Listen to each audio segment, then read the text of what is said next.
A Canadian journalist and her colleague shot in Afghanistan, why Quebec students are pushing back against election officers, and an ode to Game of Thrones. Welcome to Globe Now, I'm Affan Chowdhry. Millions of Afghans are preparing to choose a new president on Saturday and say goodbye to the Hamid Karzai era. But what's making big news in the West is the shooting of two journalists who were in Afghanistan reporting on the vote.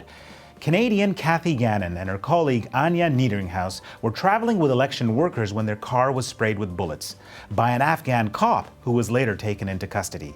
Gannon had been reporting from Afghanistan since the 1980s and had won awards for chronicling Afghanistan's wars and its struggle for democracy and stability.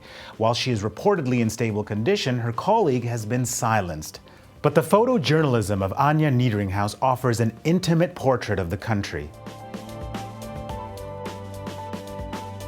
The shootings are just the latest incident in which journalists have been killed. Last month, a senior AFP reporter was killed during a Taliban attack on a Kabul hotel. Another was shot dead by gunmen. Now to the very intense Quebec election. If you follow Quebec politics, you'll know that university students are a force to be reckoned with, and it's no different for this election. Melissa Kate Wheeler is the president of the Concordia Student Union, and she joins us now. Welcome, Melissa. Hi. So some students face tough times trying to get registered to vote. What can you tell us about what happened? Well, the Concordia Student Union has received several dozen complaints from amongst its members regarding difficulty registering based on the concept of domicile. So what exactly happened when they went to register to vote?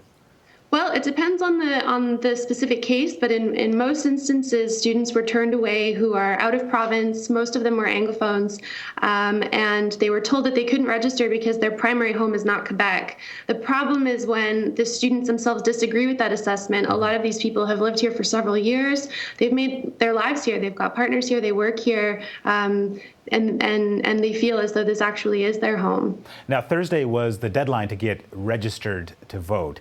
Did this issue get resolved?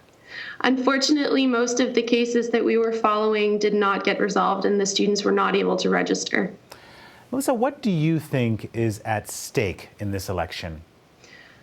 I don't think that there's anything more or less at stake than other provincial elections. I certainly think that the charter has been a very divisive issue within Quebec society as a whole. But I think a big motivator for students to get out and vote in this election were the student strikes a few years ago. There was a really big sense of empowerment and being able to impact some kind of change on society. So I think voting is understood as a very small contribution in comparison to what students went through 2 years ago. And what are you hearing about how students are aligning with any one particular party? It's split. I don't think that there is overwhelming student support for any one party in particular. It depends on the university and it depends on the issues that are important to that individual student. I think labeling student voters as just that, students, is not really fair. Certainly they have, they've placed an importance on issues like education, but they're adult individuals just like anyone else, and their opinion is not only based on the fact that they're a student. What is the outcome that you want from this election? I want to see a fair and inclusive Quebec. I was born here, and that's the Quebec that as I understand it, and that's the best outcome for me. Thanks for joining us, Melissa. Okay, thank you. And if you're a Quebec student with an opinion on this topic, we want to hear from you. Tweet us at Globe Now. What is at stake for you in this election? And now to another story of jockeying for power. The HBO hit Game of Thrones starts up again on Sunday. So what plot twists are in store? Since the show is based on a series of books, many people already know. But our books editor, Jared Bland, says the books can actually be a great companion to the TV series, despite the spoilers. I saw the White Walkers.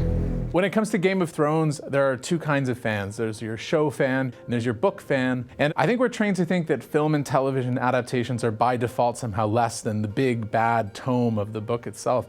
But in this case, there really is an amazing kind of alchemy that happens when you know the two of them together. They know I saved the city. They know I won the war. I first started watching Game of Thrones and I had never heard of the books, never read the books. And I spent that entire first season just really confused about who was whom, because you've got these guys walking around in fur, a lot of them have beards, they look the same, there's this action in the north, there's action in the south. But when you see the show and you go back to the books, these actors come to inhabit the characters, and you don't look at Tyrion Lannister as a kind of two-dimensional thing on the page, you look at him as Peter Dinklage in the role of Tyrion Lannister. They threw a cowpie at you, so you decide to kill them all. You're talking to a king! And now I've struck a king. Did my hand fall from my wrist? We like to think that we can imagine a book better than a given film or a given movie can. But there's incredible pleasure to be taking in seeing how the characters are brought alive and, to be honest, the slight plot twist that the TV creators like to throw in there just to keep you on your toes. Things are a bit tense right now. As the 4th season premieres this weekend, you not only can be both types of fan, but you should be both types of fan. Well, that's it for Globe Now. Thanks for watching. Tweet us your thoughts and questions on today's program at Globe Now. Thanks again for watching. I'm Affan Chowdhry.